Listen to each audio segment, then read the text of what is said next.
काल जे एकनिष्ठ होते ते आज गद्दार झाले. ऑपरेशन टायगर यशस्वी झालं आणि उद्धव बाळासाहेब ठाकरे गटाचे 6 खासदार शिंदे सेनेत सामील झाले. पण या घटनेकडे फक्त भावनेतून बघायचं की राजकीय वास्तव म्हणून, हा खरा प्रश्न आहे. कारण राजकारणात निष्ठा आणि सत्ता यांचं नातं नेहमीच गुंतागुंतीचं राहिलं आहे.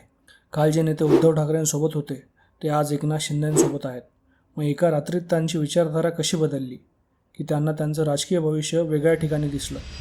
राजकीय विश्लेषण करायचं झालं तर 3 शक्यता समोर येतात. पहिली, सत्तेचं आकर्षण आणि राजकीय भविष्य. भारतीय राजकारणात अनेक नेते विचारधारेपेक्षा स्वतःचं राजकीय अस्तित्व, पुढची निवडणूक आणि सत्तेतील संधी यांना अधिक महत्त्व देतात. दुसरा मुद्दा म्हणजे नेतृत्व शैली आणि संघटन. काही विश्लेषकांच्या मते एकनाथ शिंदे सातत्याने दौरे, बैठका आणि कार्यकर्त्यांशी संपर्क ठेवताना दिसतात. मात्र उद्धव ठाकरे यांच्यावर पक्ष संघटनेत पुरेसा वेळ न दिल्याची टीका अनेकदा केली जाते. त्यानंतर तिसरा आणि शेवटचा मुद्दा, भाजप शिंदे युतीची ताकद. आज महाराष्ट्रात सत्ता, संसाधन आणि निवडणूक जिंकण्याची शक्यता महायुतीकडे असल्याचं अनेक नेत्यांना वाटतं. म्हणून काही जण भविष्यातील राजकीय गणित पाहून निर्णय घेत असावेत.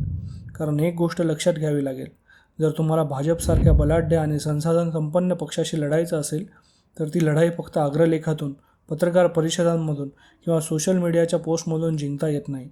त्यासाठी पक्षबांधणी करावी लागते, कार्यकर्त्यांमध्ये जावं लागतं, नाराज नेत्यांना भेटावं लागतं आणि पक्ष फुटण्याआधी ती फूट थांबवण्यासाठी राजकीय मेहनत घ्यावी लागते. कारण भारतीय राजकारणात फक्त कायदेशीर लढाया किंवा भावनिक साथ घालून नेते आणि कार्यकर्ते कायम टिकत नाहीत. त्यांना नेतृत्व दिसावं लागतं, संघटन दिसावं लागतं आणि भविष्यातील राजकीय दिशा दिसावी लागते. म्हणूनच हा प्रश्न फक्त 6 खासदारांचा नाही, तर उद्धव ठाकरे यांच्या नेतृत्वासमोर उभा असलेल्या आव्हानांचा आहे. तुम्हाला काय वाटतं? हे खासदार गेले कारण उद्धव ठाकरे कुठेतरी कमी पडले, की सत्ता आणि राजकीय भविष्य याचं आकर्षण जास्त मोठं ठरलं?